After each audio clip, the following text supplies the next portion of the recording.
Welcome back, everybody. We are joined now by DontMashMe from Good Game University. Congrats on your last win, man. Thanks a lot, Freak. So you came into that game. What made you say poke comp? So our first two picks, I believe, was Kha'Zix and Trundle. Yeah. Mm-hmm. Then after that was like Lulu, then Nidalee.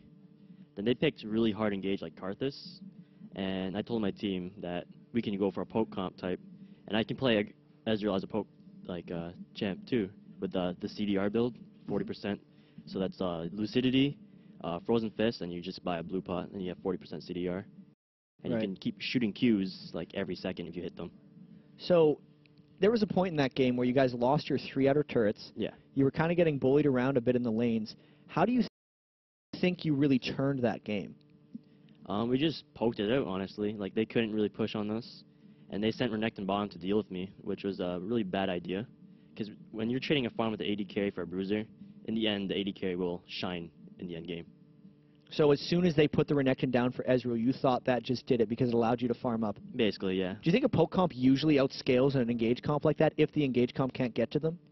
It depends on the flow of the game. Like, only bottom was, like, kind of rough for me because I got first blooded. And top, I think he recovered really well. Fat played well that game. And Zion played phenomenal that game, so huge shout out to him. So I actually want to talk about Fat and Zion because they actually sort of played outside their roles. Fat's a new sub. Zion normally the top laner. He told me he played 4 days of solo queue to practice mid. Yeah. Like, were you worried about them coming in? I was actually more worried about myself. I only practiced a day because I was moving to Vegas, traveling, spending time with family. So I wasn't worried about them. I was just worried about myself, honestly. So where did Fat come from? We hadn't really seen him before, and he suddenly is your sub and putting up some good numbers. Just solo queue. I had people on my friends list, like Fat, and Nintendo's like Fat, and sounded like, okay, we can try him out. Cool. So I do want to touch on a bit last week. You had that really tough loss against Curse, and I know a lot of people did see your Facebook post. I thought it was great personally, but do you want to talk about the emotion that was going through you last week and how that's helped lead into this week? To be honest, I thought we were going to do really bad because, like, in the very beginning of the post, I was like, we're not going to do well because everybody's not playing well, and I've been, like, kind of being mad at my teammates. But after, like, the first 2 games, even though I was kind of sad, I'm like, we have hope of winning the LCS, and we can do really well.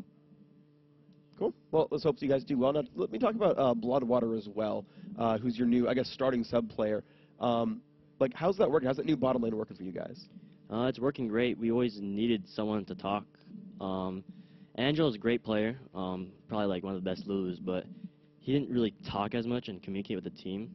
But Bloodwater, he's an excellent leader, and we need like another leader and someone to keep me in check sometimes too. So about the leadership thing, are you using a single tactics caller now, or are you just still grouping up? Like, who would be the person? I know we were talking with Dignitas. They all fed the information to the jungler and then allowed him to make plays. Do you use a similar system, or is it something different? Like, the early game calls is all Nintendo, but, like, when it comes to grouping objectives, it's mainly the carries, like me, Zion. And we needed someone who can call objectives like Bloodwater. Like, he calls every dragon, every baron, blue buff, etc., and we need someone like that. Because it's too much to put on another carry to call all that small stuff, too. So actually, oh, go ahead. No, that's all you. Oh, okay, yeah. So coming into the first week and your team overall, we sort of pegged you guys as a really aggressive team who came out hard sort of all the time and always had really, really good early games. And in these last 2, you see much more late game focus. Is that like a team direction or just sort of how the comps played out, or is it just kind of random? We just realized that we needed to play more and, like, keep our head in the game no matter what, even though there's a few slight mistakes. Like, I remember the Curse game last week. I kind of went on tilt after doing one bad thing and, like, a missed KO, and in the end, you still got to play, and that's what I realized from last week. Well, I have to congratulate you guys again on getting your first win. Just one more thing. Do you got any shout-outs you want to give? I know you're a very vocal person. First off, family, my brother and my mother. They've always been there for me, so shout out to them.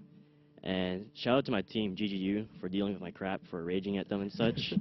And congratulations to Bloodwater joining the team. And shout out to Shifter, who's probably watching us right now. And another personal shout out is to Foxy for always being there for me through the rough times and being my guardian angel. Oh, awesome. Thanks. Thank you. Yeah, it's great. Thank you very much, MashMe. Now, after 2 weeks of play, here are where the North American teams